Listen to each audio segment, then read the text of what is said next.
Maka datanglah firman Tuhan kepadaku.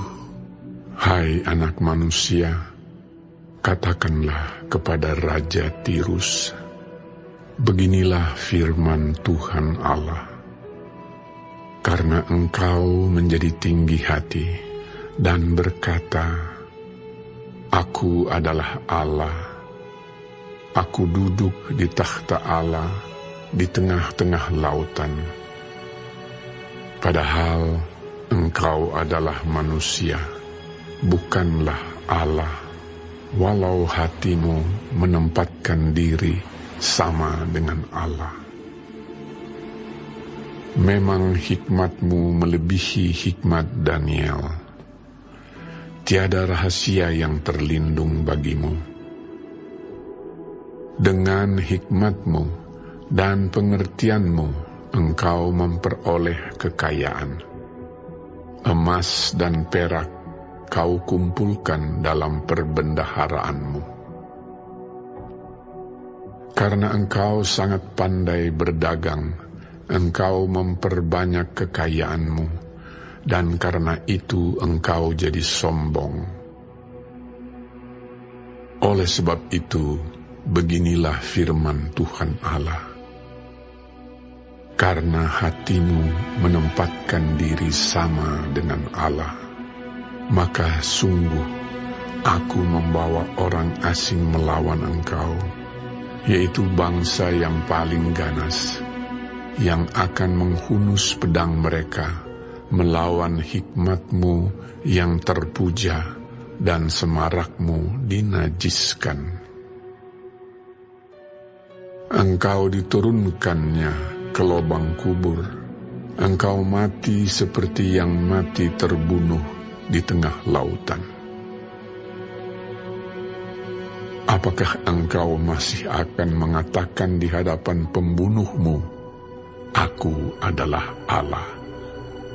Padahal terhadap kuasa penikammu, engkau adalah manusia, bukanlah Allah. Engkau akan mati seperti orang tak bersunat oleh tangan orang asing, sebab aku yang mengatakannya. Demikianlah firman Tuhan Allah. Lalu datanglah firman Tuhan kepadaku. Hai anak manusia, ucapkanlah suatu ratapan mengenai Raja Tirus, dan katakanlah kepadanya, beginilah firman Tuhan Allah. Gambar dari kesempurnaan engkau, penuh hikmat dan maha indah. Engkau di Taman Eden, yaitu Taman Allah, penuh segala batu permata yang berharga. Yaspis merah, krisolit dan yaspis hijau, permata pirus, krisopras dan nefrit, lazurit, batu darah dan malakit. Tempat tatahannya diperbuat dari emas dan disediakan pada hari penciptaanmu. Kuberikan tempatmu dekat kerub yang berjaga. Di gunung kudus Allah engkau berada dan berjalan-jalan di tengah batu-batu yang bercahaya-cahaya. Engkau tak bercelah di dalam tingkah lakumu sejak hari penciptaanmu sampai terdapat kecurangan padamu. Dengan dagangmu yang besar, engkau penuh dengan kekerasan, dan engkau berbuat dosa. Maka kubuangkan engkau dari gunung Allah, dan kerub yang berjaga membinasakan engkau dari tengah batu-batu yang bercahaya. Engkau sombong karena kecantikanmu. Hikmatmu kau musnahkan demi semarakmu. Ke bumi kau kulempar, kepada raja-raja engkau kusarahkan menjadi tontonan bagi matanya. Dengan banyaknya kesalahanmu dan kecurangan dalam dagangmu, engkau melanggar kekudusan tempat kudusmu. Maka aku menyalakan api dari tengahmu yang akan memakan habis engkau, dan kubiarkan engkau menjadi abu di atas bumi di hadapan semua yang melihatmu. Semua di antara bangsa-bangsa yang mengenal engkau kaget melihat keadaanmu. Akhir hidupmu mendahsyatkan dan lenyap selamanya engkau. Lalu datanglah firman Tuhan kepadaku. Hai anak manusia, tujukanlah mukamu kepada Sidon dan bernubuatlah melawan dia. Dan katakanlah, beginilah firman Tuhan Allah. Lihat, aku menjadi lawanmu, hai Sidon, dan aku menyatakan kemuliaanku di tengah-tengahmu. Dan mereka akan mengetahui bahwa akulah Tuhan pada saat aku menjatuhkan hukuman atasnya dan menunjukkan kekudusanku terhadap dia. Aku akan mendatangkan sampar atasnya, dan darah akan mengalir di jalan-jalannya, dan orang-orang akan mati rebah di tengah-tengahnya, karena pedang yang datang dari sekitarnya melawan dia. Dan mereka akan mengetahui bahwa akulah Tuhan.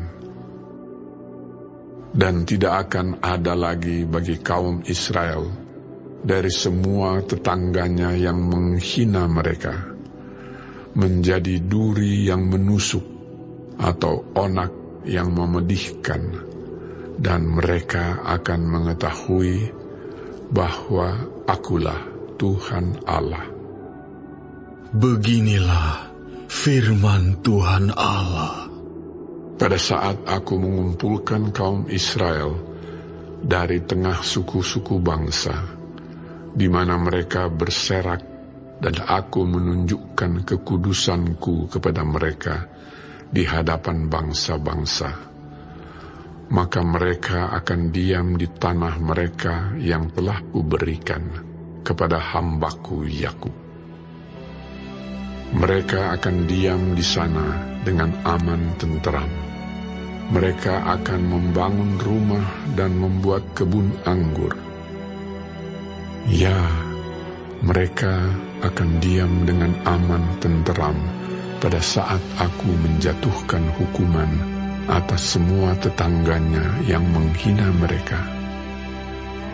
Dan mereka akan mengetahui bahwa akulah Tuhan, Allah mereka.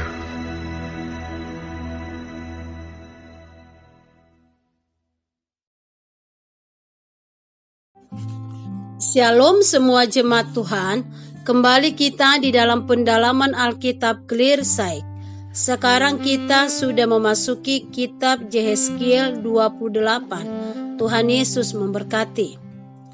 Dosa terutama Raja Tirus ialah keangkuhan yang membuatnya mengagungkan diri sebagai dewa. Penyebab utama kejatuhan manusia dalam dosa adalah menolak mengakui Allah, bahkan ingin menyamai Allah.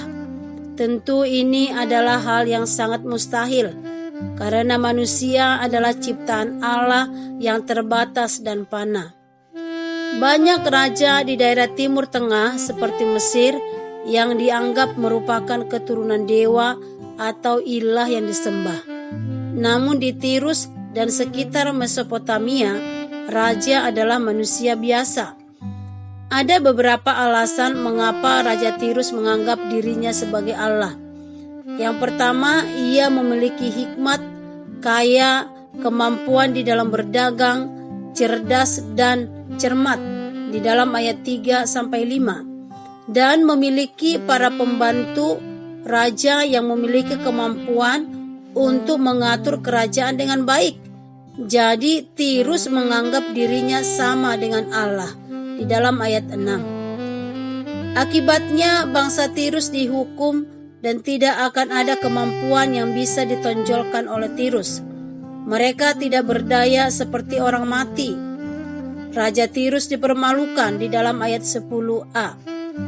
Allah yang disembah oleh orang Israel adalah Allah yang berkuasa, bahkan atas Tirus yang dianggap perkasa.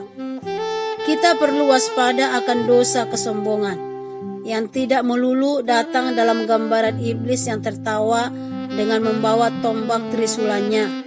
Bisa jadi melalui predikat lulusan terbaik, jabatan pastor senior, kedudukan karyawan terbaik, pintar, pasangan paling serasi, dan masih banyak predikat bergengsi lainnya yang dapat mendatangkan pujian yang memabukkan. Bila kita mengizinkan pribadi kita dikultuskan oleh para pemuja kita, berhati-hatilah, hajaran dan hukuman sudah di ambang pintu. Kiranya Tuhan menolong kita semua umat Tuhan untuk tetap rendah hati apabila kita diberkati oleh Tuhan. Amin. Tuhan Yesus memberkati.